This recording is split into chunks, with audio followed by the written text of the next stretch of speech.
Bienvenue dans les histoires fantastiques de Mama Aya. Victoire avait 27 ans.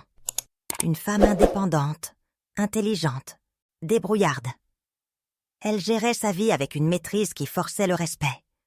Son appartement était modeste, mais bien tenu. Son travail lui permettait de vivre décemment. Sa foi en Dieu était solide, ancrée depuis l'enfance. Sa mère était décédée quelques années auparavant. Cette perte l'avait profondément marquée. Victoire était l'aînée de la famille. Elle portait sur ses épaules le poids de cette responsabilité. La solitude s'était installée doucement, mais elle avait appris à vivre avec. Elle pensait souvent à sa mère, à ses derniers jours, à ses dernières paroles. Rien dans ses souvenirs ne laissait présager ce qui allait suivre.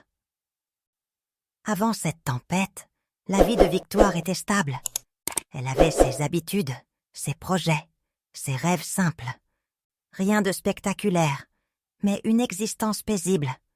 Elle se concentrait sur son avenir, sur la construction d'une vie meilleure. Les problèmes du passé semblaient enterrés avec sa mère. Du moins, c'est ce qu'elle croyait. Un matin, tante Nadège débarqua chez Victoire sans prévenir. Son visage était grave, ses yeux trahissaient une urgence inquiétante. Victoire la fit entrer, surprise par cette visite inattendue. Elle ne s'était pas vue depuis des mois. Nadège s'assit sans un sourire, les mains crispées sur son sac. « Victoire, il faut qu'on parle.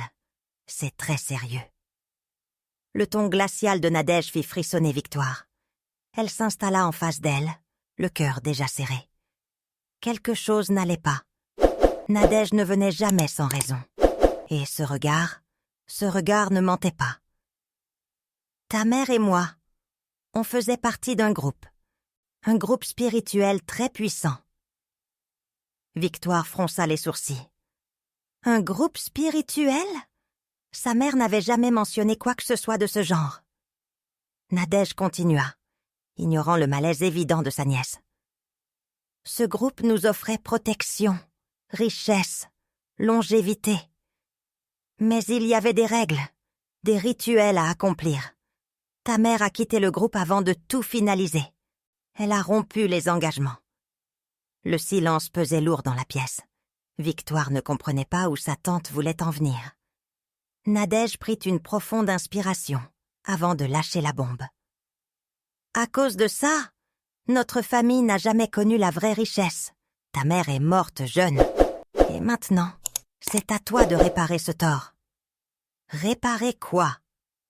Tu es l'aîné. Le groupe a décidé que tu dois épouser un homme qu'ils ont choisi. C'est la seule façon de restaurer l'équilibre. Sinon, les malheurs vont continuer. » Victoire resta figée. Épouser un inconnu ? Pour réparer une faute qu'elle n'avait pas commise ? C'était absurde. C'était impossible. Elle secoua la tête, incrédule.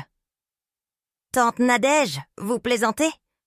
Je ne vais pas épouser quelqu'un que je ne connais pas. Ma mère ne m'a jamais parlé de ça. » Parce qu'elle avait peur, parce qu'elle a fui ses responsabilités. Mais toi, tu ne peux pas fuir. Le groupe ne laissera pas passer ça. Je refuse, catégoriquement. Je ne ferai jamais ça. Nadège se leva, le visage durci. Elle se dirigea vers la porte, puis se retourna une dernière fois.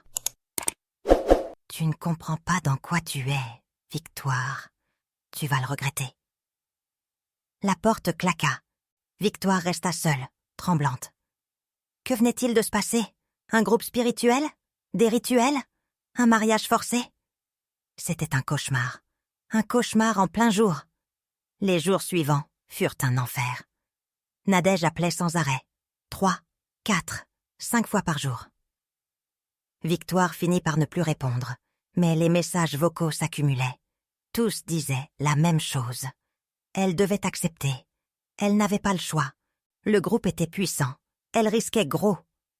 Puis, Nadège revint, encore et encore. À chaque visite, la pression montait d'un cran. Elle parlait de l'homme choisi. Un homme riche, influent, bien placé dans le groupe. Elle décrivait ses propriétés, son statut, son pouvoir.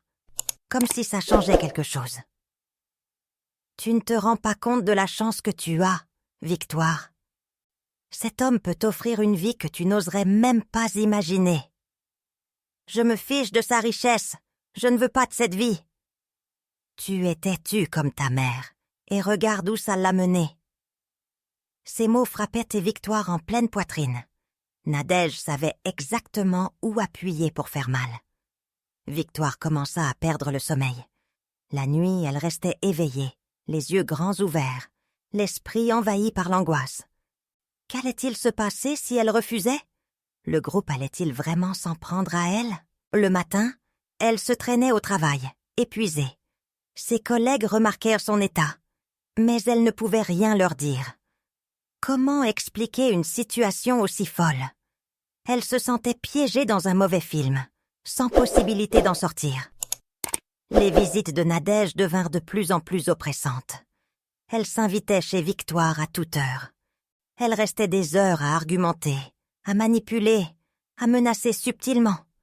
Elle parlait des conséquences du refus, des accidents inexpliqués, des maladies soudaines, des pertes financières. Victoire sentait la peur s'installer durablement.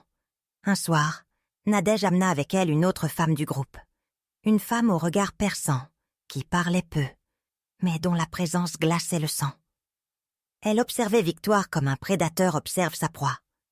Elles restèrent une heure, répétant les mêmes arguments, les mêmes menaces voilées. Victoire finit par les mettre dehors, à bout de nerfs.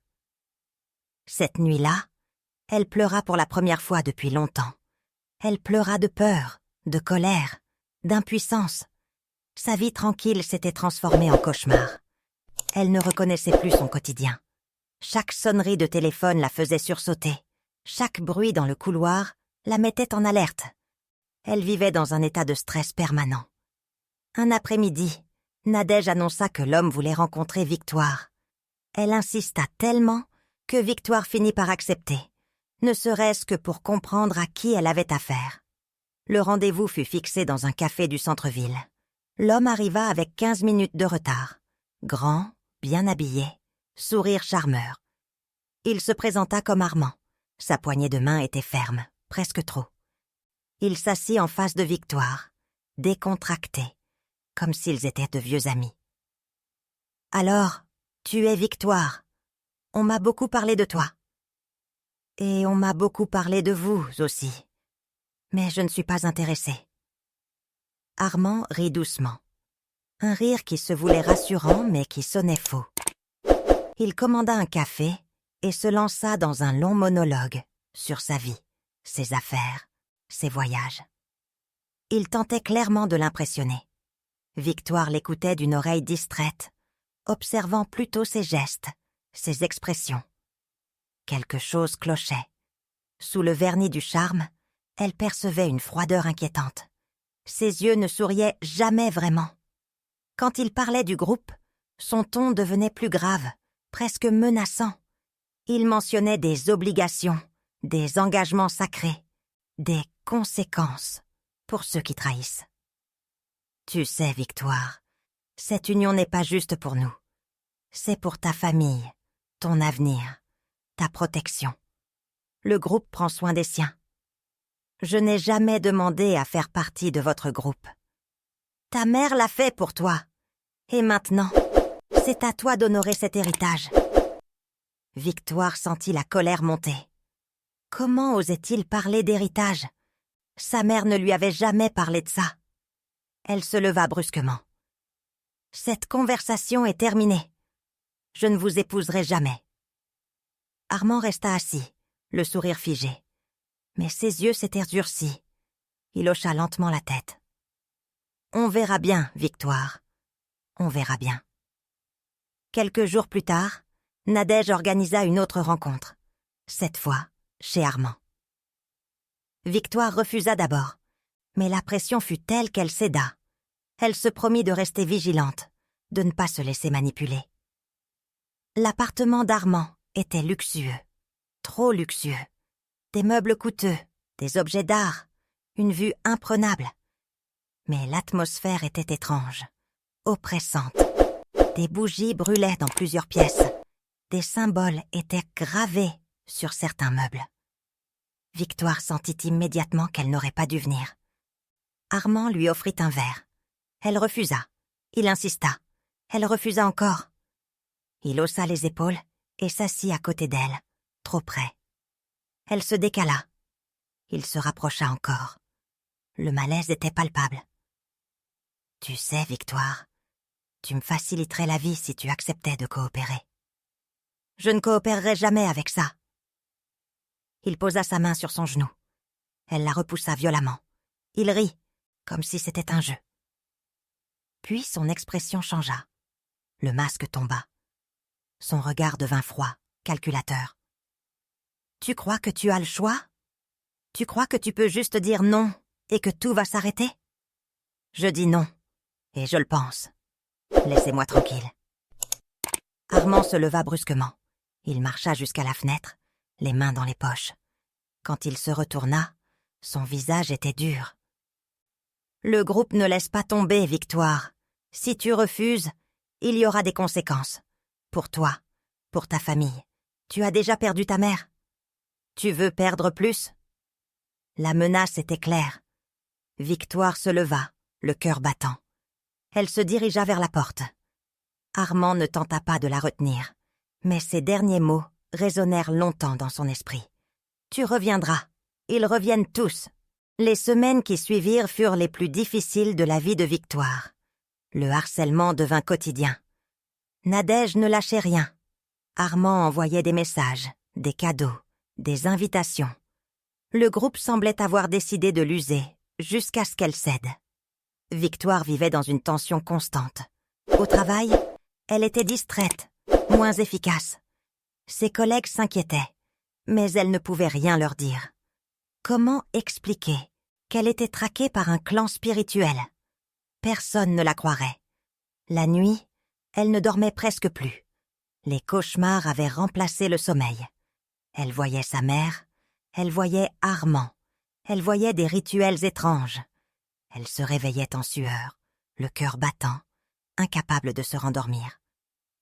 Le dilemme la rongeait de l'intérieur. D'un côté, elle voulait rester fidèle à elle-même, à sa foi, à sa liberté.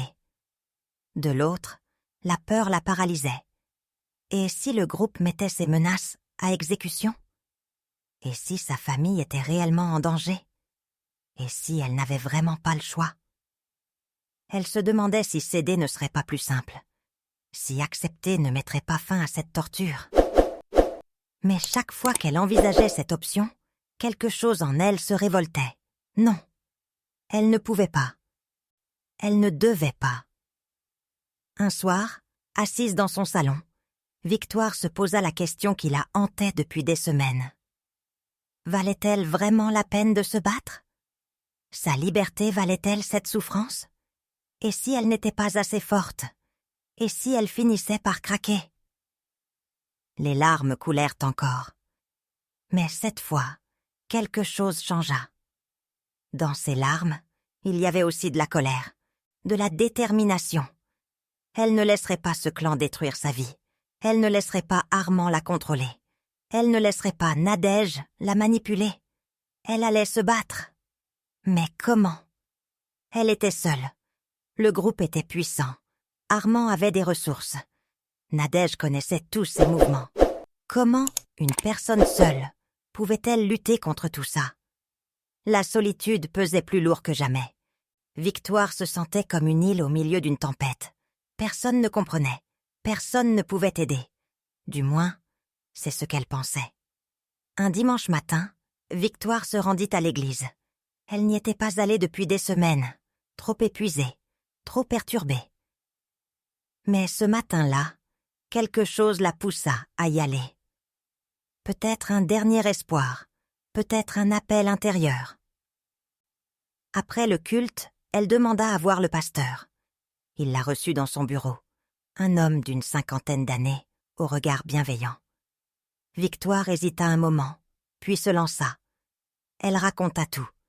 Le groupe, Nadège, Armand, les menaces, la pression, sa peur. Le pasteur l'écouta sans l'interrompre. Son visage restait calme, mais Victoire voyait dans ses yeux qu'il prenait la situation très au sérieux. Quand elle eut terminé, il resta silencieux quelques secondes, puis hocha la tête. « Victoire, ce que tu vis est grave. Mais tu n'es pas seule. Ce que tu décris, c'est de l'oppression spirituelle. Et il y a des moyens de s'en libérer. » Pour la première fois depuis des semaines, Victoire sentit un poids se soulever de ses épaules. Quelqu'un la croyait. Quelqu'un comprenait. Quelqu'un pouvait l'aider. Le pasteur expliqua qu'elle devait se protéger spirituellement, que la foi était son arme la plus puissante, qu'elle devait prier, couper tout lien avec le groupe et ne plus répondre à leurs sollicitations. Il proposa de prier avec elle, de l'accompagner dans ce combat. « Mais, pasteur, et si le groupe s'en prend vraiment à moi? Et s'ils me font du mal? » « Dieu est plus fort que n'importe quel groupe, Victoire. Tu dois avoir foi. Et tu dois te battre. Pas avec la violence, mais avec la prière et la détermination. On va briser ce lien spirituel qu'il tente de t'imposer. » Ils prièrent ensemble longuement. Victoire sentit une chaleur l'envahir, un apaisement qu'elle n'avait plus ressenti depuis des mois. En sortant du bureau, elle savait ce qu'elle devait faire. Elle ne céderait pas. Elle ne se laisserait pas briser. Elle allait se battre jusqu'au bout. Le lendemain, quand Nadège appela, Victoire ne répondit pas. Quand Armand envoya un message, elle le bloqua. Quand le groupe tenta de la contacter, elle ignora tout. Elle avait pris sa décision. Il ne la contrôlerait pas plus. Mais elle savait que ça ne s'arrêterait pas là. Le groupe ne lâcherait pas prise aussi facilement. La vraie bataille ne faisait que commencer. Quelques jours après sa rencontre avec le pasteur, Armand débarqua chez Victoire. Il n'avait pas prévenu. Il n'avait pas demandé. Il était simplement là, devant sa porte, le visage fermé. Victoire sentit son cœur s'emballer, mais elle ne le laissa pas entrer. « Qu'est-ce que vous voulez ? » ?»« On doit parler, Victoire. Maintenant. »« On n'a rien à se dire. »« Tu as coupé tous les contacts. Tu ne réponds plus. » Le groupe n'apprécie pas. « Je me fiche de ce que le groupe apprécie. Laissez-moi tranquille. » Armand posa sa main sur le cadre de la porte, l'empêchant de la refermer. Son regard était glacial. Il se pencha légèrement vers elle, sa voix devenue un murmure menaçant. « Tu crois que tu peux juste nous ignorer? Tu crois que ta petite prière va te protéger? » Victoire sentit la peur monter, mais elle se rappela les mots du pasteur. Elle prit une profonde inspiration et regarda Armand droit dans les yeux. « Je ne vous appartiens pas. Je n'ai jamais appartenu à votre groupe, et je ne vous laisserai jamais contrôler ma vie. » Quelque chose passa dans le regard d'Armand. De la surprise, peut-être, ou de la colère. Il recula d'un pas, puis sourit froidement. « Tu as fait une grosse erreur, Victoire. » Il partit sans ajouter un mot. Victoire referma la porte, tremblante. Elle appela immédiatement le pasteur. Il arrive 1 heure plus tard, avec 2 autres membres de l'Église. Ils prièrent ensemble, demandant protection, rupture des liens spirituels, délivrance. Pendant cette prière, Victoire sentit quelque chose se briser en elle, comme des chaînes invisibles qui tombaient. Elle pleura, pas de peur cette fois, mais de soulagement. Elle sentait qu'elle reprenait le contrôle, qu'elle retrouvait son autonomie. Les jours suivants furent étranges. Armand n'essaya plus de la contacter. Nadège non plus. Un silence pesant s'installa. Victoire ne savait pas si c'était bon signe ou si le calme précédait la tempête. Puis, 2 semaines plus tard, Nadège l'appela. Sa voix était différente, paniquée, désespérée. « Victoire, il faut qu'on parle. C'est urgent. »« Tante Nadège, je vous ai dit que... »« S'il te plaît, c'est à propos de Mélanie. Ils veulent lui faire ce qu'ils voulaient te faire. Je t'en supplie. » Victoire sentit son sang se glacer. Mélanie, sa cousine, une jeune fille de 19 ans, douce et innocente. Le groupe s'en prenait maintenant à elle. Nadège arriva chez Victoire 1 heure plus tard. Elle était méconnaissable, les yeux rougis, les cheveux en désordre, le visage marqué par l'angoisse. Elle s'effondra en larmes dès qu'elle franchit le seuil. « Ils sont fous, Victoire. Ils veulent donner ma fille à Armand. Parce que tu as refusé, ils ont décidé que ce serait Mélanie. Elle est terrifiée. Pourquoi vous ne l'avez pas protégée avant? Pourquoi vous m'avez fait subir tout ça? Je croyais que c'était la seule solution. Je croyais qu'on n'avait pas le choix. Mais maintenant, c'est ma fille. Je ne peux pas la laisser vivre ça. » Victoire sentit la colère monter. Nadège n'avait eu aucun scrupule à lui imposer ce cauchemar. Mais maintenant que c'était sa propre fille, elle réalisait l'horreur de la situation. L'hypocrisie était flagrante. Pourtant, Victoire ne pouvait pas laisser Mélanie subir ce qu'elle avait vécu. Ce n'était pas de sa faute. Elle était une victime, comme Victoire l'avait été. « Qu'est-ce que vous voulez que je fasse ?» Le groupe est furieux. Ils ont menacé Mélanie.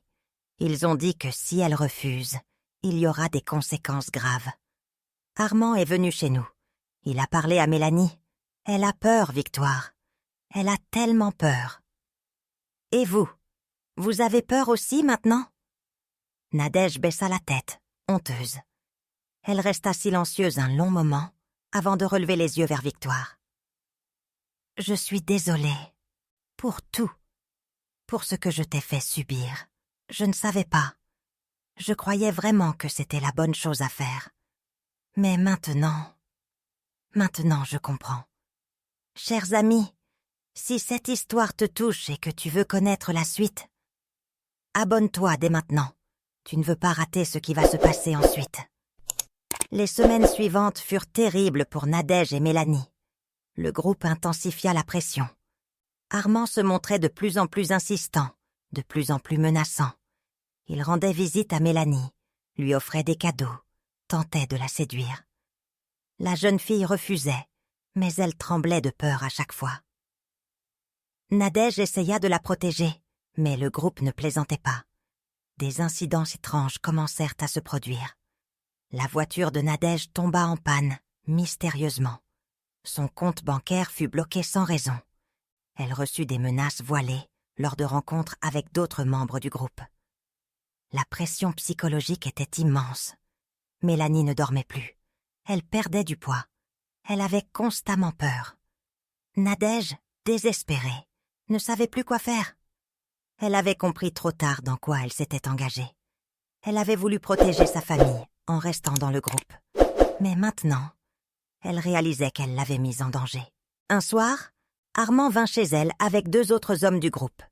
Ils restèrent longtemps, parlant de responsabilité, de devoir, de conséquences. Mélanie pleurait en silence.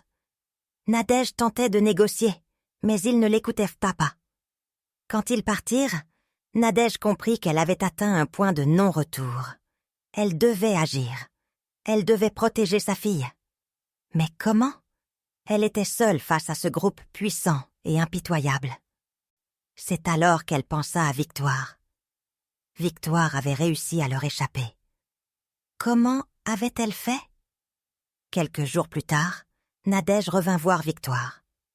Cette fois, elle n'était pas venue pour la menacer ou la manipuler. Elle était venue pour demander pardon. « Victoire, je sais que je n'ai aucun droit de te demander quoi que ce soit. Je sais que je t'ai fait du mal. Mais je t'en supplie, aide-moi. Aide Mélanie. Je ne sais plus quoi faire. » Victoire la regarda longuement. Elle aurait pu la rejeter. Elle aurait pu lui dire qu'elle récoltait ce qu'elle avait semé. Mais elle ne pouvait pas. Malgré tout ce que Nadège lui avait fait subir, elle ne pouvait pas laisser Mélanie souffrir. « Qu'est-ce que vous attendez de moi? Raconte-moi comment tu as fait, comment tu as réussi à te libérer, parce que moi, je ne sais pas. J'ai essayé de protéger Mélanie, mais je n'y arrive pas. Le groupe est trop fort. Vous avez peur maintenant. Vous comprenez ce que vous m'avez fait vivre? Oui. Et je m'en veux terriblement. Je te demande pardon, Victoire. Du fond du cœur. Victoire sentit quelque chose se relâcher en elle. La colère qu'elle avait gardée pendant des mois s'atténua. Nadège n'était pas une mauvaise personne. Elle était juste aveuglée par la peur et l'emprise du groupe. Maintenant qu'elle réalisait son erreur, elle méritait une chance. « Il faut que vous veniez avec moi voir mon pasteur. Lui seul peut vous aider. Mais vous devez être prête à couper tous les liens avec le groupe, complètement. » « Je suis prête. Tout ce que je veux, c'est protéger ma fille. »« Alors venez, demain matin, et amenez Mélanie. » Le lendemain, Nadège et Mélanie se rendirent à l'église avec Victoire. Le pasteur les reçut avec bienveillance. Il écouta leur histoire, posa des questions, prit le temps de comprendre la situation. Puis il expliqua ce qu'il fallait faire. « Le groupe a une emprise spirituelle sur vous. Il faut briser cette emprise par la prière et la foi. Mais ce ne sera pas facile. Le groupe ne vous laissera pas partir sans se battre. »« On est prête, » dit Nadège. « On fera tout ce qu'il faut. » Alors on commence maintenant. La lutte spirituelle pour la libération de Mélanie et Nadège fut intense. Le pasteur organisa plusieurs sessions de prière avec l'Église. Ils prièrent pour rompre les liens spirituels, pour protéger la famille, pour chasser toute influence négative. Mélanie fut la première à passer par ce processus. Pendant la prière, elle se mit à trembler violemment. Elle criait, pleurait, semblait lutter contre quelque chose d'invisible. Victoire, témoin de la scène, sentit son cœur se serrer. C'était difficile à regarder, mais elle savait que c'était nécessaire. Le pasteur et les membres de l'Église continuèrent à prier, avec ferveur. Ils invoquaient la protection divine, la délivrance, la rupture de toute emprise. Après ce qui sembla être des heures, Mélanie se calma soudainement. Elle ouvrit les yeux, comme si elle se réveillait d'un long cauchemar. Elle regarda autour d'elle, désorientée, puis éclata en sanglots. « C'est fini? C'est vraiment fini? »« Oui, ma fille, tu es libre maintenant, » dit le pasteur doucement. Mais le combat n'était pas terminé. Nadège devait aussi passer par cette épreuve. Et pour elle, ce fut encore plus difficile. Elle avait été dans le groupe pendant des années. L'emprise était profonde, ancrée dans chaque aspect de sa vie. Quand le pasteur commença à prier pour elle, Nadège se mit à hurler. Elle se débattait, refusait la prière, criait des choses incohérentes. Victoire, effrayée, voulut s'approcher, mais le pasteur lui fit signe de rester en arrière. « Ce n'est pas elle qui parle, c'est l'emprise. Continue à prier, Victoire. Ne t'arrête pas. » Victoire pria de toutes ses forces. Elle pria pour sa tante, pour sa libération, pour sa paix. Les membres de l'Église l'entouraient, priant également. La bataille spirituelle était palpable dans la pièce. Nadège hurla encore longtemps. Elle pleurait, elle suppliait, elle semblait en proie à une lutte intérieure terrible. Puis, progressivement, ses cris s'atténuèrent. Son corps se relâcha. Elle s'effondra sur le sol, épuisée. Le pasteur s'agenouilla près d'elle, posant une main sur son épaule. « Nadège, tu m'entends ?» Elle hocha faiblement la tête. Quand elle releva les yeux, Victoire vit quelque chose de différent dans son regard, quelque chose de libéré. Nadège se mit à pleurer, mais cette fois, c'étaient des larmes de soulagement. « Je suis libre. Mon Dieu, je suis libre. » Le processus ne s'arrêta pas là. Dans les jours qui suivirent, Nadège et Mélanie durent faire face à des attaques du groupe. Armand tenta encore de les contacter. D'autres membres vinrent chez elle. Mais cette fois, elles ne répondirent pas. Elles ne cédèrent pas. Elles restèrent fermes. Le pasteur les accompagna dans cette période difficile. Il priait avec elles régulièrement. Il les encourageait à tenir bon.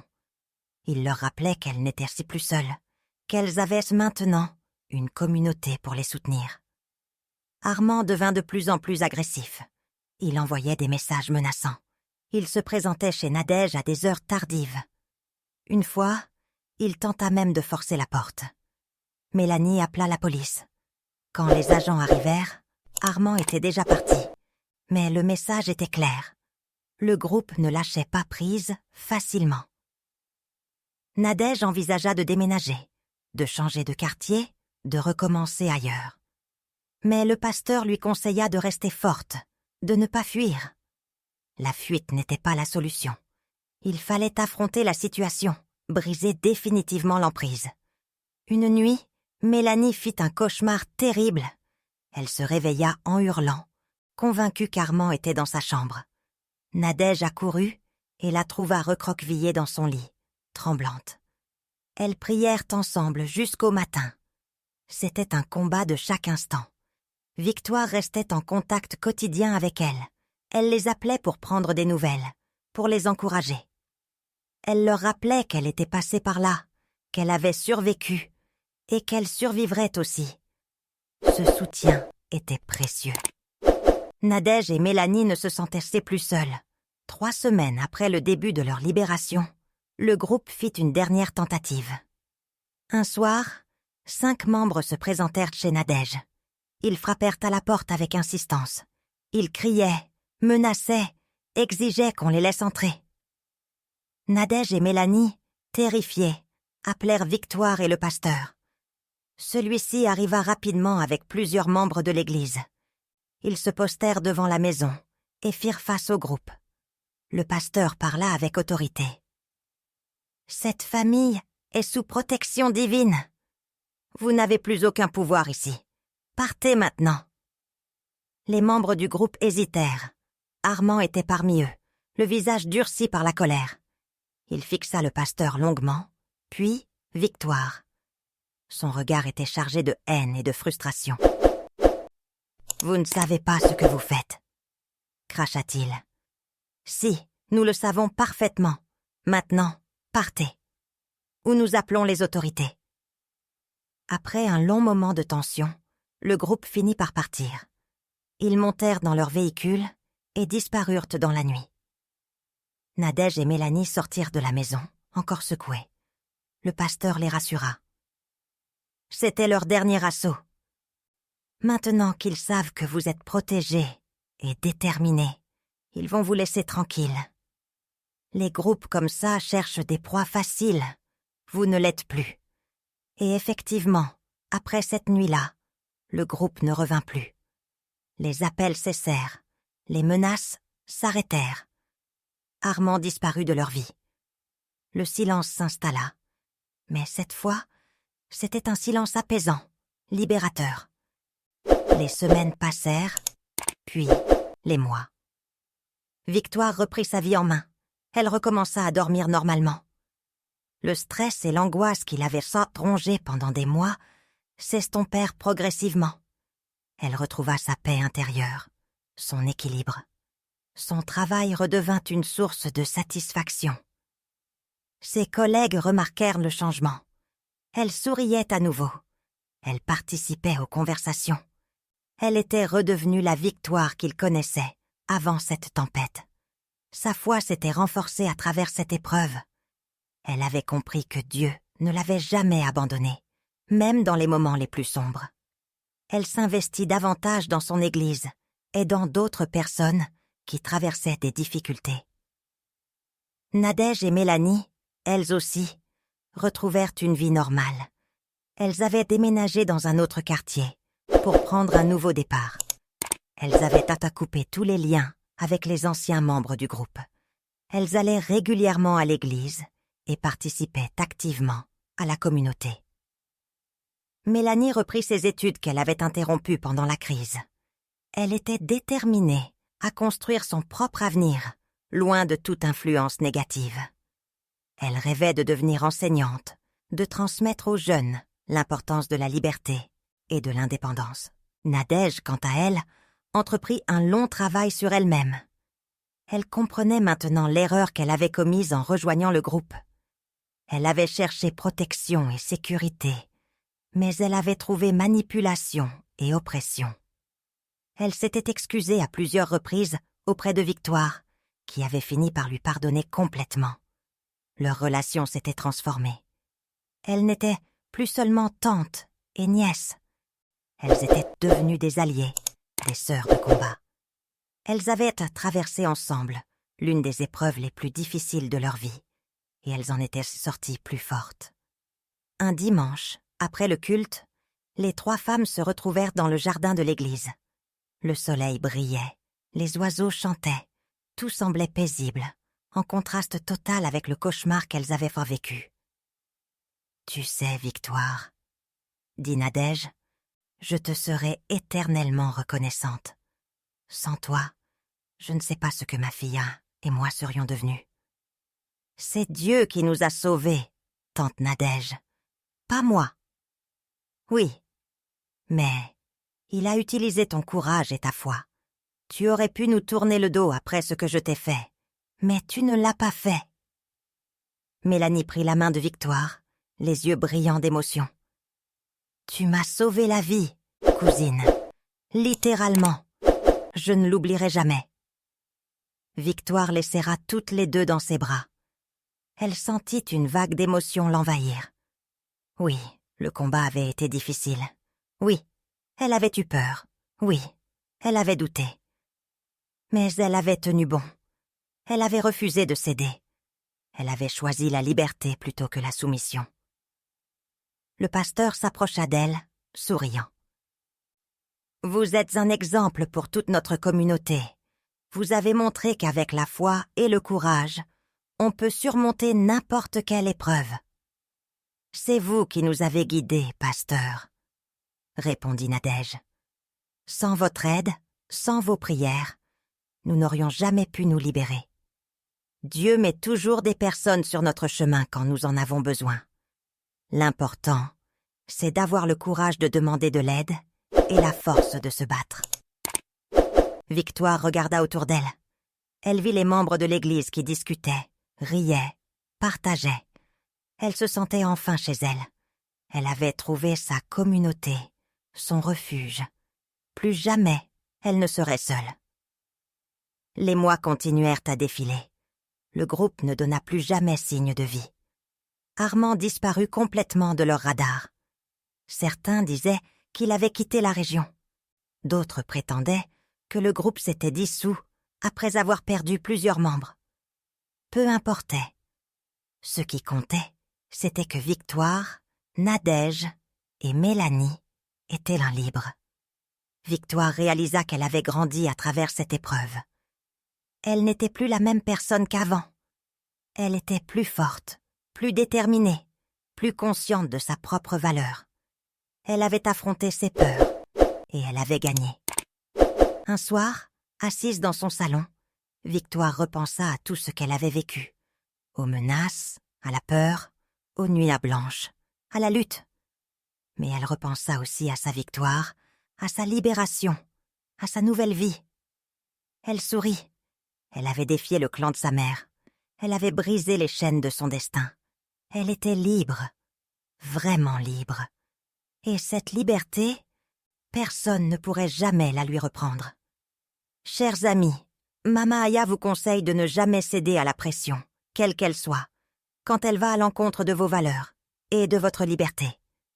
N'ayez pas peur de demander de l'aide aux bonnes personnes quand vous êtes face à une situation qui vous dépasse.